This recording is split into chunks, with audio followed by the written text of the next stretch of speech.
Hi guys, welcome back. My name is Steven and I'll be continuing Mark today and I'll be reading chapter 14. After 2 days there was the Passover and the Feast of Unleavened Bread. And the cities and the chief priests and the scribes sought how they might take him by every trickery and put him to death. But they said, not during the feast, lest there would be an uproar of the people. And being in Bethany at the house of Simon the leper, as he sat at the table, a woman came from a alabaster flask of very costly oil of spikenard. Then she broke the flask and poured it on his head. But there were some who were indignant among the sons and said, "Why was a fragment oil wasted? For it might have been sold for more than 300 denarii and given to the poor." And they criticized her sharply. But Jesus said, "Let her alone. Why do you trouble her? She has done a good work for me. For you have poor with you always, and whenever you wish you may do them good. But me you do not have always. She has done what she could. She had come beforehand to anoint my body for burial. Assuredly I say to you, whenever this gospel is preached in the whole world, what this woman has done will also be told as a memorial to her." Then Judas Iscariot, one of the 12, went to the chief priests to betray him. And when he heard it, they were glad and promised to give him money. So he sought that he might conveniently betray him. Now on the first day of unleavened bread, when he killed the Passover lamb, his disciples said to him, "Where do you want us to go and prepare, that you may eat the Passover?" And he sent out two of his disciples and said to him, "Go into the city, and a man will meet you carrying a pitcher of water. Follow him. Wherever he goes in, say to it the master of his house, 'Teacher says, where is the guest room in which I may eat the Passover with my disciples?' Then he will show you a large upper room, furnished and prepared. There make ready for us." So the disciples went out and came into the city and found it just as he had said to them, and they prepared the Passover. In the evening he came with the 12. Now as they sat and ate, Jesus said, "Assuredly I say to you, one of you who eat with me will betray me." And they began to be sorrowful and say to him one by one, "Is it I?" And another said, "Is it I?" He answered and said to them, "It is one of the 12 who dips with me in the dish. The Son of Man indeed goes just as it is written on him. But woe to that man by whom the Son of Man is betrayed. It would have been good for that man if he had never been born." And as they were eating, Jesus took bread, blessed it, and broke it, and gave it to them, and said, "Take, eat, this is my body." Then he took the cup. When he had given thanks, he gave it to them, and they all drank from it. Then he said to them, "This is my blood of the new covenant, which is shed for many. Assuredly I say to you, I will no longer drink of the fruit of the vine until the day when I drink in new in the kingdom of God." And when they had sung a hymn and they went out to the Mount of Olives, then Jesus said to them, "All of you will be made to stumble because of me this night, for it is written, I will strike the shepherd, and the sheep will be scattered. But after I have been raised, I will go before you to Galilee." Peter said to them, "Even if you are all made to stumble, yet I will not be." Jesus said to him, "Assuredly I say to you that today, even this night, before the rooster crows twice, you will deny me 3 times. But he spoke more vehemently, "If I have died with you, I will not deny you." And they all said likewise. Then they came to a place which was named Gethsemane, and he said to his disciples, "Sit here while I pray." And he took Peter, James, and John with him. And he began to be troubled and deeply distressed. Then he said to them, "My soul is exceedingly sorrowful, even to death. Stay here and watch."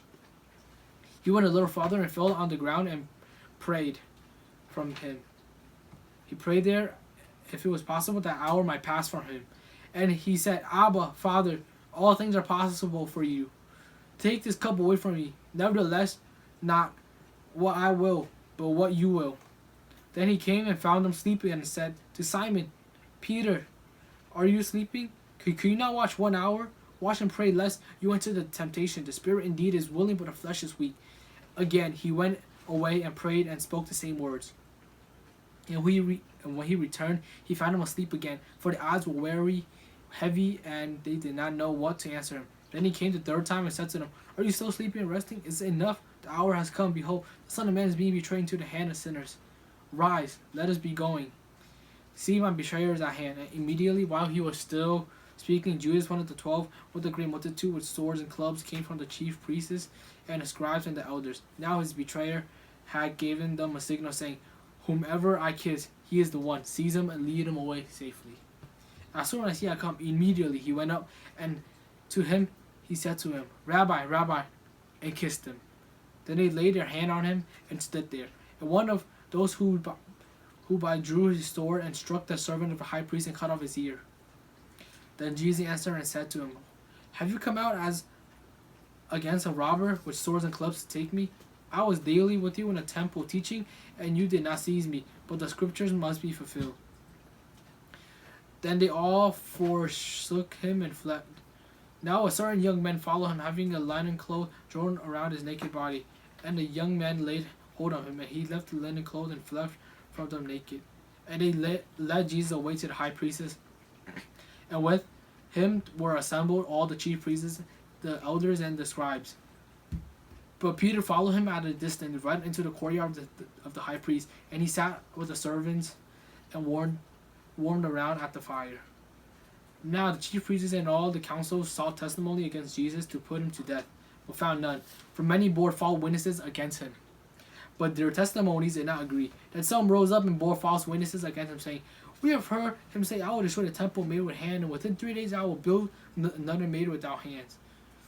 But not even then did their testimony agree. And the high priest stood up in the midst and asked Jesus, saying, "Do you answer nothing? What is it these men testify against you?" But he kept silent and answered nothing. Again, the high priest asked him, saying to him, "Are you the Christ, the Son of the Blessed?" Jesus answered, "I am, and you will see the Son of Man sitting at the right hand of the power and coming with the clouds of heaven." Then the high priest tore his clothes and said, "What further need do we have of witnesses? You have heard the blasphemy. What do you think?" And they all condemned him to be deserving of death. Then some began to spit on him and to blindfold him and beat him and to say to him, "Prophecy?" And the officers struck him with the palms of their hand. Now, as Jesus was below in the courtyard, one of the servant girl and the high priestess came, and when he saw Peter warming himself, she looked at him and said, "You are also with Jesus of Nazareth." But he denied it, saying, "I neither know nor understand what you are saying." And he went on the porch, and a rooster crowed. And the servant girl saw him again and began to say, those who stood by, "This is one of them." But he denied it again. And a little later, those who stood by him said, "Surely you are the one with them, for you are a Galilean, and your speech shows it." Then he began to curse and swear, "I do not know this man of whom you speak." A second time the rooster crowed, and Peter called to mind the word that Jesus had said to him, "Before the rooster crows twice, you will deny me 3 times." And when he thought about it, he wept. Mark chapter 14.